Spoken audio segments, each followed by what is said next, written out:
This is my microcontroller program using Bluetooth to send out a pulse width signal from the transmitter down to the receiver, and using it in the chip to also have braking and direction to control the train.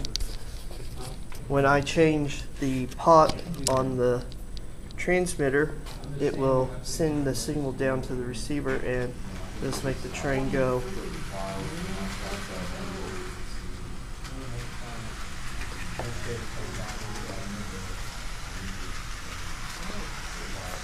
If I hit the switch here, it will brake the train, stopping it, and hitting this switch will reverse it.